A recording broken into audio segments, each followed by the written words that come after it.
I bet you've built up an association with pain and alcohol.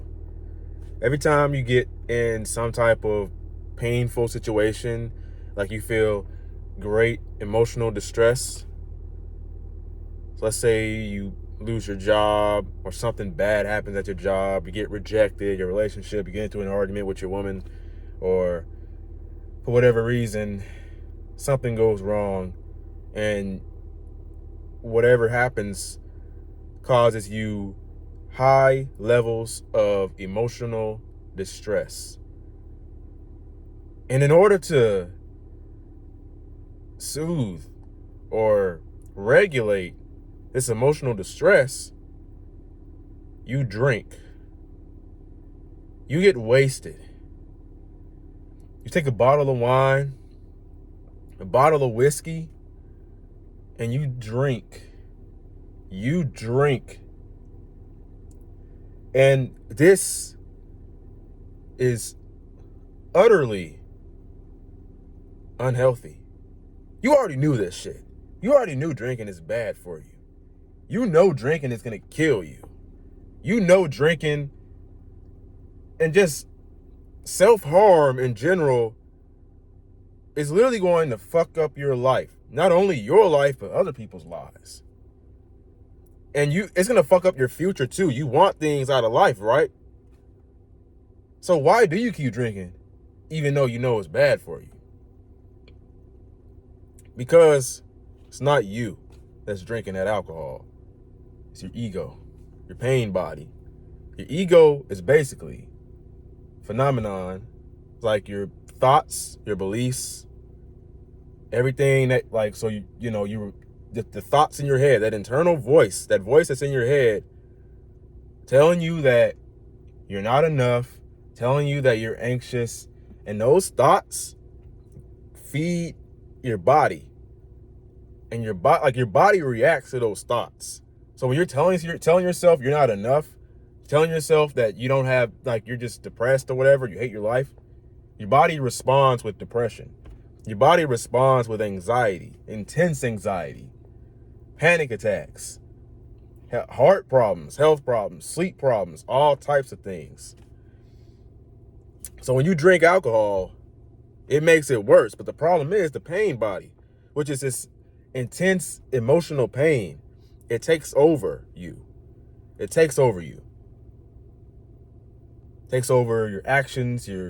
That's why it feels like you're not even controlling yourself. It's like you're not even in control of you. And then you look back the next day and you are in disbelief at what you have done or what may have happened in your life.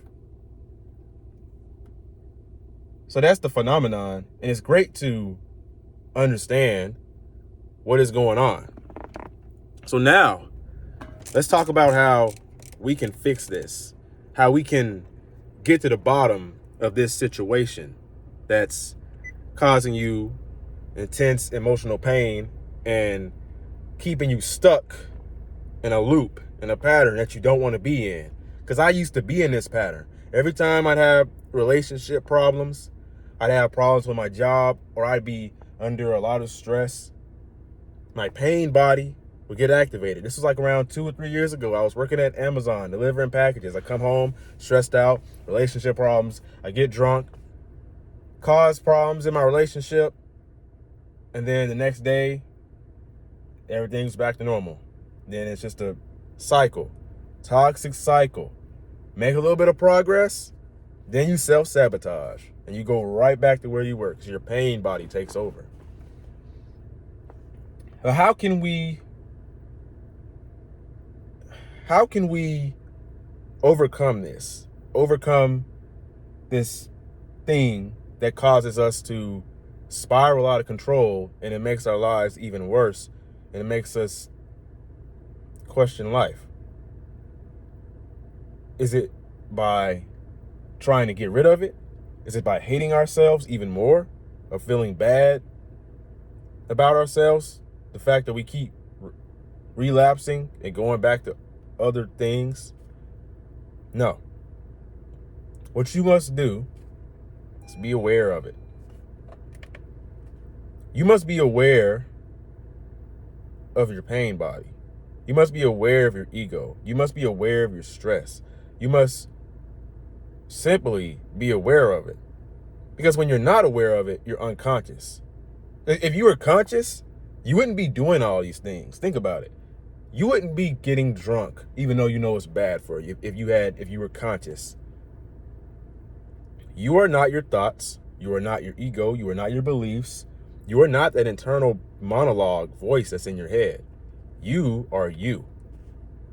And a lot of people are so identified with that voice in their head that they allow that voice to dictate what they do in their life. They allow that voice to control them, because that ego does not want to die. It wants to survive. It wants to stay alive.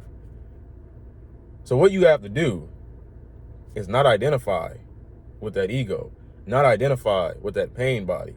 And what you do from, unidentifying with it is you weaken it. And the way to do that is to be aware of it. Be aware of what is going on within your body. Here's some ways you can increase your awareness of it. Meditate. Focus on your breath. Just take a deep breath, and like a mindful breath. And focus on the breath. When you focus on the breath, you literally you have no thoughts in your mind. You're focusing on that breath. Take a few breaths.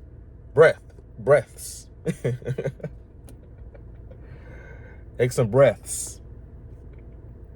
And when you do that, you literally find that you're more present. You're more present in life. You're more mindful. And you're more happy and joyful when you're present. You're present in the moment and you're not stuck in your head. You feel a lot better.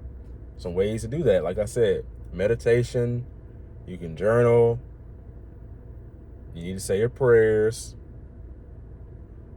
Be talking to like a higher power and stuff like that.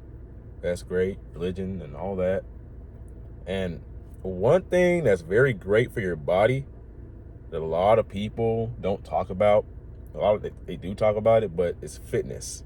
Not just building an insane aesthetic physique, but getting in great shape. It gets you in great shape mentally. It improves your health. It makes you more confident. It makes you love yourself more. And you literally will kick that alcohol to the curb. Whatever vice you are indulging in, it will make it possible, more than possible, to let go of that thing that you feel that you must do. You will learn that you don't need the alcohol. You don't need the weed. You don't need the drugs. You don't need the porn. You don't need the social media, the doom scrolling. And you learn that you feel much better. You're much more happier, and you cultivate and manifest higher quality relationships in your life, and you improve the relationships you already have. But you have to train, not just any way, but train intentionally. You have to train intentionally. You can't just show up at the gym. Now, at first, you're probably just going to be showing up, but you must train and be intentional. How do you do that? And this is also going to help you focus, have something to focus on, have something to literally get better at. When you're getting better at the gym, you're getting stronger on your lifts, it makes you feel more confident, it makes you feel more like a man. And the more you feel like a man, the better it's going to be for you.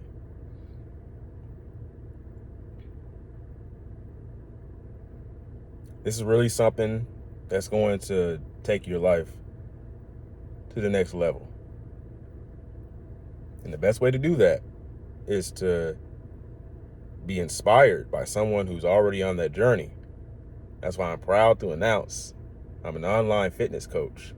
I help young men get in shape, build confidence, and literally just see life from a new lens and learn to love themselves and cherish what they have. And You're going to be building an aesthetic body, attracting high quality people into your life, whether that's women, other guys and friends, and building a family, traveling, getting all the attention and respect that you deserve from yourself. Not because you're aesthetic. That's going to be like a result of it, of course, but it's going to be more because you're taking care of yourself. And you know that. And it makes you proud. So if you're interested in online coaching and taking your life to the next level, I suggest you follow me on Instagram, Raheem_the GOAT. And also, click the link below. I'll have a link where you can apply and get your gains. But my name is Raheem the GOAT. Hope you take care of yourself. Like, comment, subscribe. Never give up. Your younger self's rooting for you. Peace.